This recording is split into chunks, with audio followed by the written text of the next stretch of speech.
wabarakatuh. Shalom. Om Swastiastu. Namo Buddhaya, salam kebajikan untuk kita semua. Jadi hari ini kita berempat akan mendiskusikan suatu topik, yaitu berupa radikalisme di kalangan mahasiswa untuk pemenuhan tugas kuis 2 dari Bahasa Indonesia. Jadi sebelum kami mulai berdiskusi, ada baiknya kita mulai sedikit pembahasan mengenai apa itu radikalisme. Jadi radikalisme itu adalah suatu gerakan yang dilakukan oleh kelompok tertentu untuk mencapai suatu perubahan tatanan sosial atau pemerintahan. Nah, dalam perkembangannya, radikalisme ini menggunakan pendekatan-pendekatan yang umumnya ekstremis dan juga terorisme, sehingga menyebabkan suatu dampak yang destruktif bagi tatanan sosial maupun masyarakat. Nah, radikalisme ini sudah menjangkiti dari berbagai golongan atau elemen, termasuk dari mahasiswa sendiri. Nah, baru-baru ini kita ketahui ada suatu kasus di Universitas Brawijaya sendiri, misalnya kasus dari salah satu mahasiswa yang terafiliasi dengan salah satu golongan radikalisme yang bernama ISIS yang kita ketahui bersama. Jadi di sini kita akan mendiskusikan apa itu radikalisme, bentuk-bentuknya, ciri-cirinya, dan juga contoh-contohnya, serta cara menanggulanginya. Mungkin dari kita berempat ada yang mau berpendapat dulu mungkin. Tapi sebelum itu kayaknya kita ada baiknya ke ciri-ciri dulu ya. Kayaknya kemarin Josu tahu tuh ciri-cirinya apa tuh ciri-cirinya itu. Sebenarnya begini. Untuk radikalisme sendiri itu bisa kita ketahui dengan beberapa indikasi. Salah satunya adalah pertama, radikalisme itu identik dengan mereka yang sangat tidak intoleran kepada kaum-kaum tertentu, dan kedua itu mereka selalu merasa benar terhadap sesuatu. Jadi apa yang ketika mereka mempunyai pandangan yang tidak sama dengan orang lain, itu mereka selalu menganggap bahwa pandangan atau paradigma mereka itulah pandangan yang paling benar, dan mereka selalu menganggap bahwa ketika orang lain berbeda paradigma dengan mereka, itu adalah suatu hal yang salah dan gimana ya, mereka anggap itu sebagai suatu hal yang Musuh ya. Iya, Sebagai musuh. Intinya mereka yang benar lah harusnya. Ya. Dan tapi sebelum mereka memiliki ciri-ciri itu, berarti kan mereka udah terpengaruh lah paham-paham itu. Itu kira-kira dari mana sebenarnya kayak paham-paham itu, dari mana mereka dapatkan itu? Apakah langsung face to face kah atau dari media sosial? Kalau menurutku sih ya, sekarang zaman kan udah modern ya. Kalau zaman dulu iyalah mungkin kan ya face to face, misalnya ketemu di sini yuk, gini baru dijelaskan tuh paham-paham radikalisme. Tapi sekarang zaman udah modern, digitalisasi itu kan nyata ya zaman sekarang. Kayaknya sudah gampang banget sih menyebarkan paham radikalisme dari media sosial, apalagi tuh misalnya kayak yang membiarkan kita tuh berpendapat, misalnya kayak Twitter atau mungkin bahkan post-post Instagram, itu bisa aja. Jadi zaman sekarang itu udah gampang banget lah Zor untuk mendapatkan paham radikalisme. Apalagi yang gampang terpapar itu biasanya masih jiwa-jiwa muda ya, remaja. Iya. karena mereka di umur segitu itu cenderung suka atau mempelajari hal-hal baru dengan paradigma baru yang mereka ingin pelajari. Masih mencari jati diri lah. Masih mencari jati diri mereka.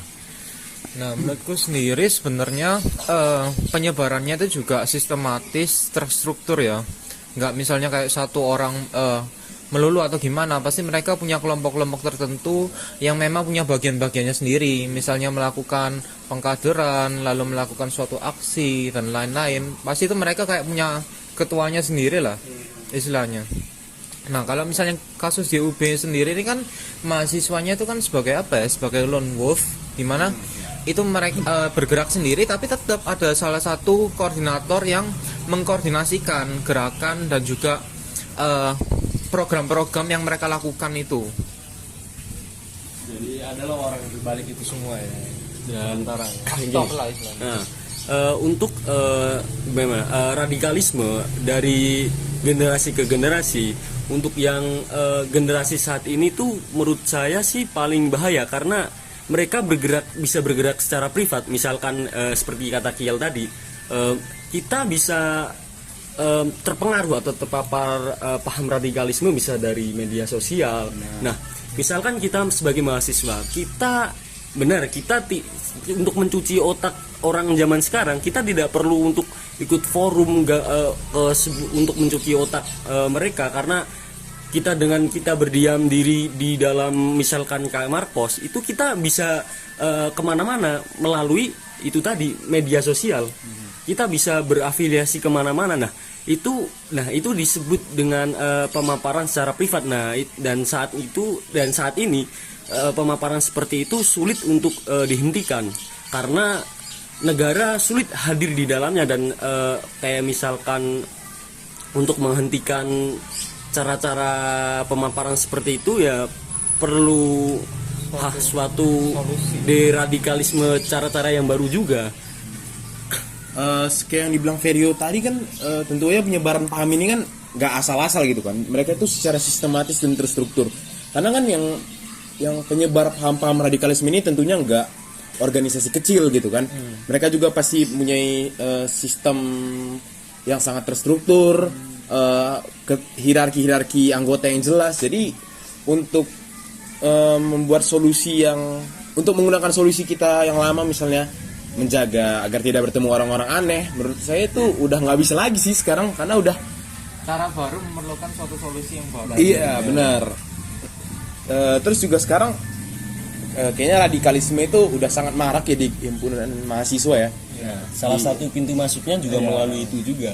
Masalahnya apalagi kita sebagai mahasiswa hukum ini, mereka menggunakan hukum itu sendiri menjadi plastik untuk membungkus mereka sendiri itu sendiri ya, biar nggak terlalu terekspos gitu apa kegiatan mereka sebenarnya. Kalau kalian pernah nggak kayak didekatin atau mau direkrut lah untuk suatu yang radikalisme gitu, atau pernah bertemu mungkin dengan orang-orang yang radikal, punya pemikiran yang berbeda gitu? Kalau berjumpa langsung sebenarnya nggak pernah ya, cuman kalau ya sekedar mengetahui bagaimana orangnya, ya udah tahu lah dari tampangnya gimana sebagai orangnya, paham yang radikal gitu. Kalau kita mungkin ketemu langsung pernah ya, tapi dia mungkin belum menunjukkan jati dirinya. Oh iya. Dia mungkin masih menyembunyikannya. Nah itu yang kayak aku bilang tadi, dia pasti mereka itu memplastikin diri mereka sendiri, baik dari hukum ataupun dari ya bisa dari apa saja lah, untuk memplastikan diri mereka itu jati diri mereka yang sebenarnya, tujuan mereka, tujuan organisasi atau apapun itulah perkumpulan mereka itu. Dengar-dengar itu bungkus mereka banyak ya, banyak bentuknya. Ada yang bentuk himpunan, ada yang bentuk gerakan, ada juga bahkan yang berbentuk partai. Itu gimana sih menurut kalian? Nah sebenarnya itu juga memprihatinkan juga sih. Kayak seperti misalkan himpunan partai di dalam kampus itu sebenarnya sebagai wadah atau edukasi bagi mahasiswa untuk ya salah satunya agar mencegah paham-paham radikalisme masuk ke dalam kampus. Namun dalam praktiknya malah himpunan atau partai-partai seperti itu menjadi pintu masuk bagi paham-paham radikalisme ke dalam kampus. Nah, itu adalah salah satu hal yang memprihatinkan di era saat ini sih. Mereka membungkus paham-paham radikalisme itu secara rapi dan ya akhirnya mereka berafiliasi dan berakar di dalam kampus, dan itu sulit sekali untuk kita deteksi, dan itu ya sangat memperhatikan sih menurut saya. Menurutku sendiri sih ya ada benernya, mungkin partai-partai yang kalian sebutin itu mungkin mengafiliasikan dengan suatu paham yang radikalisme, tapi menurutku juga nggak bisa kita menjudge langsung kayak organisasi itu semuanya kayak gitu ya. Habis itu mungkin beberapa oknum itu memang punya pemikiran yang radikalisme, ternyata membawa itu masuk ke dalam suatu organisasi atau partai, sehingga secara nggak langsung ketika mereka menjadi suatu pimpinan, mereka akan juga menelurkan lagi paham-paham radikalisme mereka. Jadi itu semacam turun temurun gitu ya jadinya. Regenerasi pasti. Berarti itu yang mulai itu pasti awalnya dari satu orang dulu ya, nggak mungkin langsung mereka buat langsung organisasi radikal gitu kan, nggak mungkin kan. Berarti oknum, sebenarnya yang salah di sini tuh oknumnya. Nah, kita nggak tahu di kampus kita sendiri ada nggak sih yang kayak gitu. Itu jawabannya kita simpan masing-masing aja. Masing-masing aja. Hanya perseorangan aja lah yang tahu bagaimana setiap pergerakan mereka, pergerakan perkumpulan orang di kampus itu. Ya kita nilai sendiri lah mana yang sudah mengarah radikal atau enggak.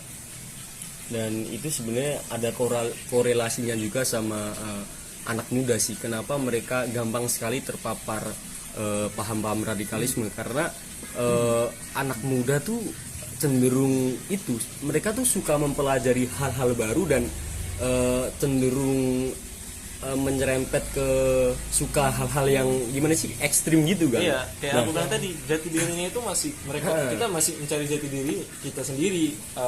Wah, apalagi gampang itu kan dari tadi media sosial yang kita bahas, dia melihat postingan-postingan yang mengarah ke radikal, dia ya kita tahu radikal itu pasti mengarah ke menggebu-gebu gitu pasti postingannya, dan kita anak muda juga suka yang sesuatu yang menggebu-gebu ekstrim seperti kata Zuzu tadi kan.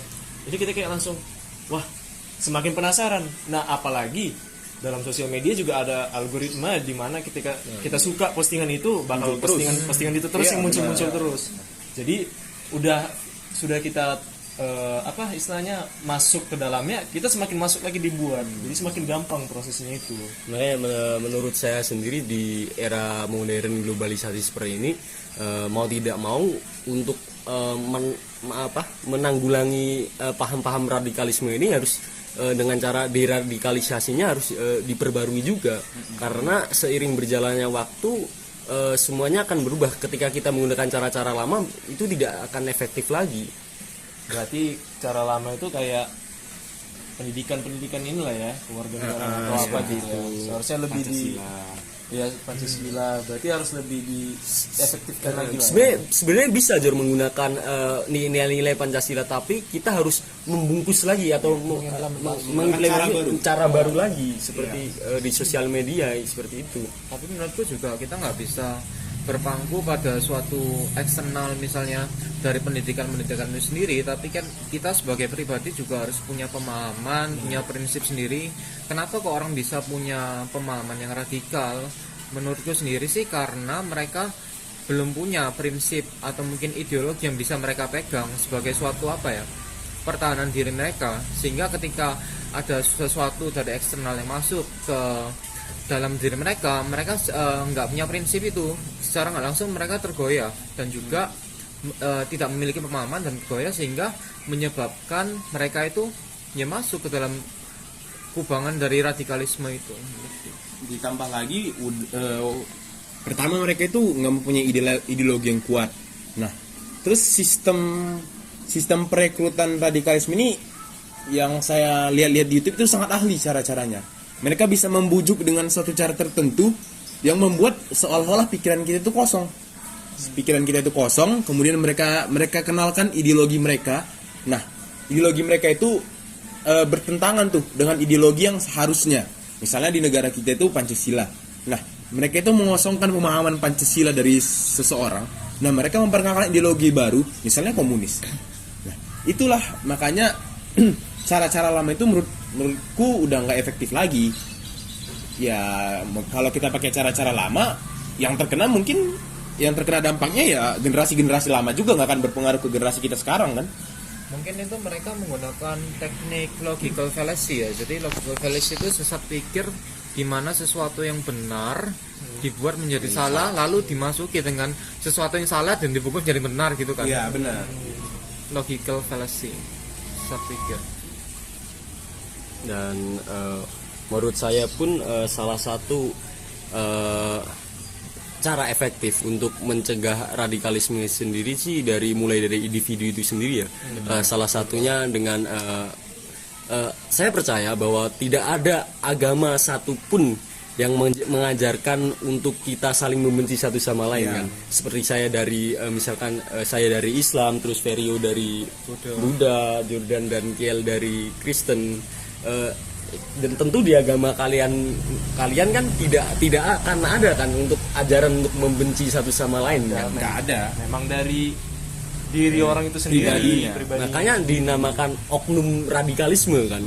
Seperti itu. Makanya menurut saya sih agama juga salah satu pegangan untuk kita tidak terjerumus ke sana. Tapi mirisnya radikalisme ini dibungkus dengan agama, diidentikan dengan suatu agama, dan supaya supaya lebih gampang untuk mewujudkan dan masuk ke paham-paham setiap individu. Berarti sangat miris ya, mereka menjadikan agama itu jembatan mereka sendiri untuk menarik orang-orang agar mau mengikuti paham-paham itu ya.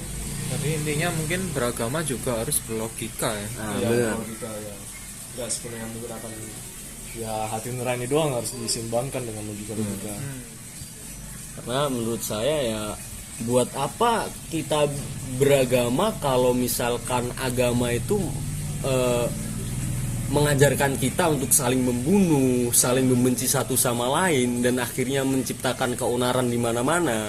Itu menurut saya sih bukan tujuan agama. Jadi kira-kira menurut kalian deradikalisasi yang cocok nih buat kayak di zaman sekarang apa ya? Kalau menurutku sih ya yang paling dasar aja ya. Kita nggak bisa sepenuhnya lepas dari ajaran Pancasila, kewarganegaraan itu kita nggak akan bisa lepas, karena itulah ideologi kita kan, itu yang kita pegang harusnya sebagai warga negara Indonesia. Nah, tapi kita harus membuat cara baru, misalnya lewat sosial media atau video di YouTube. Mungkin kalau menjelaskan secara sangat teoritis ya, itu mungkin sangat membosankan bagi beberapa orang. Nah, kita harus membuat cara-cara baru, misalnya apakah membuatnya sebagai animasi, apakah pesan-pesan tersirat, sindiran-sindiran. Nah, itu justru kayak gitu yang lebih masuk ke jiwa-jiwa muda sekarang kalau menurutku sih. Kalau menurut kalian gimana? Kalau aku lebih setuju kayak gitu sih caranya, karena kalau pemateri diberikan ya kita, ya aku akui juga itu kita cepat bosan untuk mengikutinya. Kita kayak menganggap materi-materi doang, ini doang yang kita pelajari gitu, misalnya dari TK, dari SD. Bilanglah dari SD kita mengikuti terus secara materi. Tapi yang rasa aku lebih tepat itu praktiknya langsung yang dipentingkan. Ini di sini itu yang penting itu praktiknya, bagaimana kita merealisasikannya, bagaimana dengan kita disuruh untuk melakukan kegiatan sosial yang merealisasikan sila-sila Pancasila itu sendiri, agar kita memang semakin paham betul. Maksudku bagi kita yang melakukan praktik itu semakin paham betul dengan ideologi kita itu apa, dan fungsinya dengan diri kita itu apa. Dan bagi orang yang merasakan praktik kita itu sendiri, mereka juga merasakan bagaimana ideologi ini bekerja dengan orang lain. Itu sih dari aku. Kalau aku mungkin juga setuju ya, karena memang kita kan dari kecil juga udah belajar PPKN, Pancasila, terus tentang wawasan kebangsaan mungkin, tapi ternyata juga buktinya ya masih ada orang-orang dengan paham radikalisme. Berarti memang cara-cara tersebut harus bisa masuk ke dalam alam pikir kita lebih mungkin dengan cara yang berbeda, bukan melalui pendidikan secara formal aja, tapi juga dipikirkan cara-cara informalnya juga, supaya memang kan anak muda ini kan gampang bosan juga. Terus mereka mungkin punya perasaan yang ingin ikut-ikutan, mungkin itu juga harus dikurangi. Jadi nggak hanya menyalahkan ke pihak pemerintah juga, tapi kita juga sebagai anak muda lah istilahnya ya, harus punya prinsip lah istilahnya. Dari aku sendiri sih, pertama sih intinya kita harus optimis nih. Sudah terbukti dari tahun ke tahun, setidaknya sedikit banyaknya kita sudah negara kita lah sudah mampu menanggulangi radikalisme. Nah, mungkin saja di era-era sekarang ini kita dengan deradikalisme harus menggunakan cara-cara yang baru, karena penyebaran radikalisme pun sekarang juga semakin itu kan masif kan, semakin dan saya setuju dengan apa yang dikatakan Kel tadi. Kita menanamkan seperti nilai-nilai Pancasila di sosial media itu kita bungkus dengan cara yang asik gitu, karena kita jujur saja deh, anak muda tuh zaman sekarang salah satu kelemahannya kan malas bala buku ya, malas buku ya, literasi sangat malas. Nah, karena dan kenapa salah satu gampang sekali penyebaran radikalisme itu masuk di kalangan anak muda, karena begitu banyak berita bertebaran di sosial media yang saling tumpang tindih kan. Mereka tidak bisa memilah mana yang benar dan mana yang salah. Maka dari itu cara kita melawan radikalisme juga dia dengan cara itu, sosial media juga sih. Seperti kita bungkuslah semenarik mungkin supaya anak muda itu mau meluangkan waktu setidaknya sedetik atau 2 detik lah untuk sedikit-sedikit membaca tentang apa sih radikalisme itu, bagaimana sih cara menanggulangi. Kalau menurut aku sih cara yang paling efektif di era sekarang sih TikTok kan. Kita tahu sendiri algoritma TikTok itu kan sangat tinggi sekali kan. Nah, ya sebenarnya tergantung individu juga saat menggunakan sosial media kita mau arahkan kemana gitu. Menurutku sebegitu. Kayaknya kesimpulannya sih, karena kalau kita lanjutin ini bisa 1 jam ya. Jadi kayaknya kita tutup aja Kalau dari kesimpulan dari aku sih, kita sebagai jiwa-jiwa muda itu harus berpendirian teguh ya. Ini tuh berlaku bagi semua aspek, terutama dari segi ideologi dan agama gitu. Pegang satu ideologi, tentu saja yang berlaku di negara kalian. Misalnya kita ini sebagai bangsa Indonesia itu ideologi kita adalah Pancasila. Kalian pegang ideologi kalian, jangan mudah terpengaruh. Kalian keluarkan pikiran kalian agar kita tidak tercemar oleh ideologi radikalisme. Kayaknya ada lagi yang mau menambahkan kesimpulan atau cukup? Mungkin kesimpulan dari yang pertama sampai terakhir, berarti kita sebagai orang-orang yang memiliki pemikiran yang enggak radikal, kita tentunya pasti kontra dengan radikal itu sendiri. Karena apa? Karena radikalisme ini pasti memberikan efek-efek dan dampak buruk bagi semua kalangan. Bagi pelakunya sendiri pun, misalnya melakukan tindakan terorisme, tentu akan merugikan diri sendiri. Kenapa? Karena mungkin saja bisa dipenjara, lalu mereka melakukan bom bunuh diri dan lain-lain, itu kan juga membawa kerugian. Lalu yang kedua adalah cara-cara untuk menanggulanginya tuh harus dengan cara yang baru, melalui deradikalisasi, mungkin melalui pendidikan Pancasila, namun dibungkus dengan cara-cara yang baru. Jadi kami berempat tentu saja menolak adanya paham radikalisme itu. Untuk itu diskusi ini kami akhiri, semoga memberikan wawasan dan juga pengetahuan baru mengenai radikalisme dan juga deradikalisasi, terutama di kalangan mahasiswa itu sendiri. Saya Ferio mengucapkan terima kasih. Om Sandi Sandi Om.